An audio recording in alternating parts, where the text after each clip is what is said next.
Demand po kasi ngayon ng pares po sa bawat kanto may mga pares eh. Tinry ko na rin lahat ng ibang luto na pang pares pero dito lang ako pumatok sa lechong pares. Nagsimula po ito nung pares nung bago po siya mag-lockdown nung 2019. Nagpapares na ako. Ngayon naghahanap ako ng ibang paraan kung paano ko ba mapaligaya yung mga tao. Kasi nakakapan ako ng lechon pares. Nasa 3 years na rin po. Pero dito sa pwestong to, nasa 9 years na po ako. Nakitong na itulong kasi kahit paano nakakaipon, survive sa pang-araw-araw. Pag-aaral ko yung mga anak ko. Ibibigay ko mga gusto din nila. Yung mahalaga naman sa atin yung may naiipon eh. Hanap buhay ta ng hanap buhay sa nakakaipon.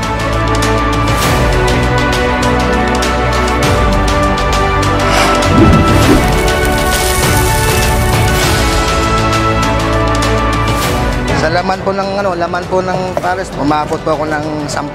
Sa special naman, mga 10 rin. Sa gabi pa lang po, preparasyon na ako sa gabi. Start ako ng 12 ng hating gabi, nag-prepare na ako niyan. Isang hinahanap ko sa sabaw ng pares, yung katas, kumatas siya eh. Dahan-dahan siyang kumakatas. Sa mga kababayan ko na gustong makatikim ng pares nila kay sulit na lechong pares. Basta na po kayo dito sa Binondo. Hanap mo lang Union Bank na may Dasmariñas Quintin Paredes.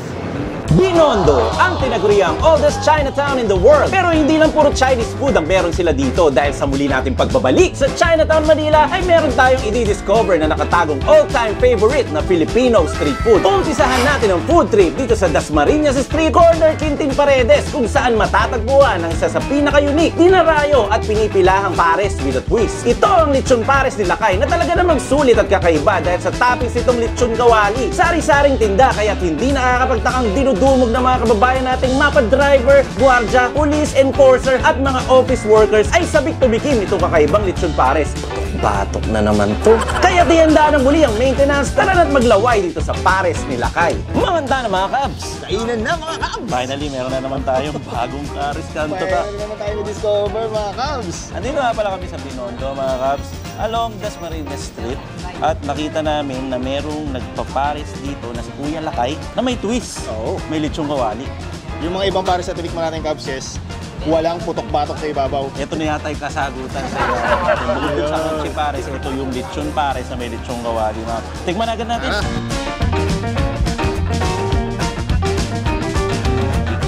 Uy! Sarap pa. Ang sarap ng umami. Sarap. Tingnan natin yung laman. Ano siya? Malalasahan mo agad yung bawang kasi pinupuno niya ng garlic flakes kapag sinaserve niya mga kabs. Tapos yung lechong kawali mo pagkatagtag, nilalagay agad ni Kuya Lakay dito. At saka mga kabs, yung laman niya, puro mga laman ng baka talaga. Ang lalaki ng kas, solid, bubo. Oo. Hindi tinipid. Ito nga siya actually mga kabs.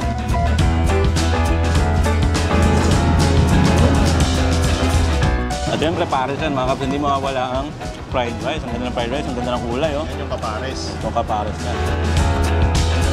Mga kabs, tikman natin yan. Lagyan natin yung sabaw ng pares.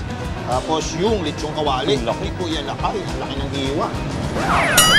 Bulog. Pwede lang. Bumili ako dun. Nakakaingit. Ang ganito.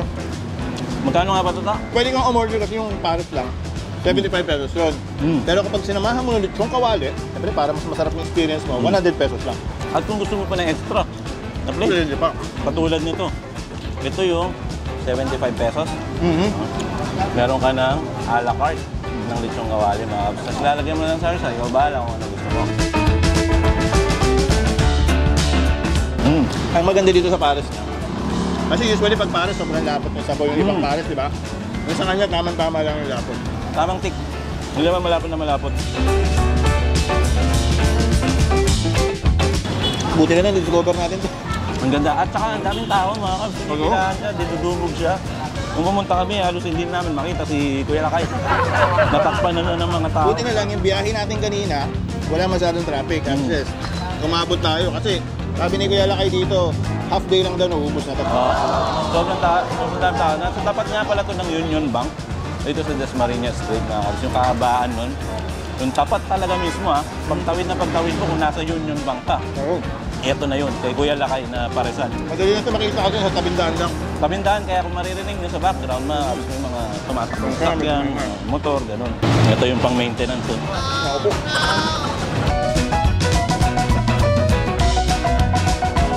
kapag pares, hindi mawawala yung condiments, mga kabs. Pwede mo siya lagyan ng kalamansi, ng toyo, ng hot sauce, at saka siyempre yung pampagana, chili garlic.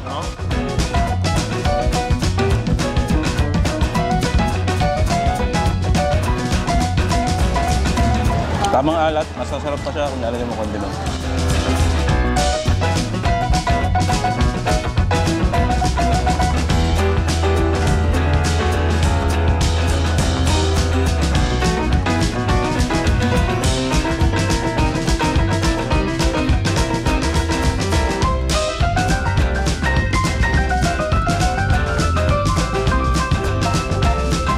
Talagang mabisa itong pares ni Kuya Lakay, mga kapatid. 9 years na daw siya dito. So sa 9 years na yun, araw-araw sold out. Expert na siya sa paggawa ng pares. Yung amoy kasi ng pares, tsaka yung parang flavor niya ng konti, halos magkakaparehas naman yun sa mga kinainan natin dati. Pero meron silang konting pagkakaiba. Tama? Tulad nito, medyo kakaiba yung lasa niya dun sa pinuntahan natin tulad dati yung sa Walas Tig Pares. Pares suso. Pares mo, pares to. Pares inasal. Saka sobrang ng tao to. Maya-maya lang mga kapatid, tapusin na natin to, kain tayo off cam para magamit naman tong table. Give them to others. Minamadali namin mga kapatid kasi may kakain pa dito. Kasi siyempre dito, street food, mabilisan lang talaga yung kain dapat. Maraming salamat sa lahat na bumubuo dito sa... Uy, meron pa palang palating na sabaw. Sabaw pa, extra. Uy, salamat sir. Ako sir, oh. Thank you sa... Pwede nang kumuha, dito sabaw. Sarap talaga ng thickness niya. Tamang sabaw siya. Ganyan. Hindi siya yung pares resto. Hindi rin siya yung typical na pares kanto na creamy, na makapal talaga. Ito tamang thickness Isa na naman to sa street food na masasabi nating masado ang sarap. Lagyan natin ng sticker yan. Oo. Para, siyempre, pag sa tayo talagang lalagyan natin sticker. Oh, salamat na pala kay Kuya Lakay, Kuya Jong. Salamat Kasi Kuya Jong. Kuya Lakay. Dumating kami dito, medyo busy siya, pero in-accommodate niya pa rin kami. Kaya ganyan kami mag-shoot. Napakabait. Thank you so much. More power sa business, mga Cubs natin, Cubs Nation. Sana supportahan nyo rin. Pumunta kayo dito. Pares Lakay. Try nyo. Oh, Pares Lakay. Pares Lakay. Natitingnan nyo ang Pares Picture. Dito na muna. Muli po kami ang Tingkalas TV 2.0 na lagi masasabi, papaalala sa inyo. Cheers ka dyan, cameraman. Alam ko na, uhaw ka na dyan. Nag-outro na. Cheers. Ingat po tayo lahat. Champion. Solid. Manyaman. Kenny. Bye, peace out.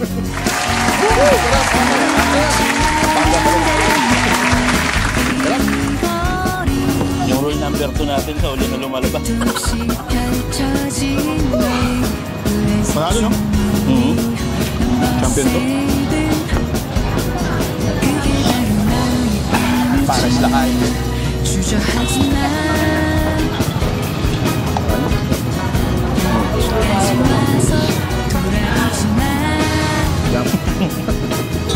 Bahala na.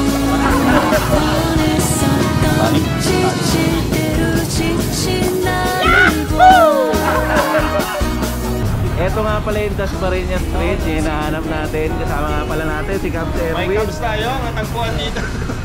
Pagdating natin, dito si Cubs Erwin. Thank you, Cubs Erwin. Thank you, shoutout po naman. May gusto siya. Shoutout sa asawa ko, Candy. Yun yung kanina? Oo, yan. Shoutout kay ma'am. Shoutout po. Ingat po kayo pa uwi. Dito maraming kayo nandito. Oh, naghahanap na. Hanap pa kami dun, banda dun mamaya. Pero Sige, nakita ko salamat. marami na kayo napuntahan dito eh. Yung Opo, may part 1 na kami. Halos part 2 na to. Salamat po. Dalawa, sabi ko, napakasarap po talaga ng pagkain dyan. Ito yung mga sabaw, dinadayo po siya. Shoutout nga pala kay Sir Arnold na suki din ni Kuya Lakay. Hello po. Yung mga suki at mga Cubs natin. Rolly, kay Rolly, mga Cubs. Kumakain Shoutout din po dito. sa inyo. At salamat sa pagsuporta. Thank you po. Thank you, ingat po.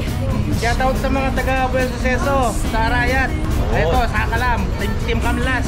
Sa Kalam din po ito. Maraming salamat sir sa suporta. Thank you. Sir, salamat. Ayos. Mapapanood pa yun? Bukas po. Bukas mismo. Baka pagpapaalam lang tayo kay Kuya Jong. Salamat din sa pag-welcome sa akin dito. Masarap ang pares niya. Sana yung mga nanonood, sumugod kayo dito. Harap lang yun yun bang? Let's go.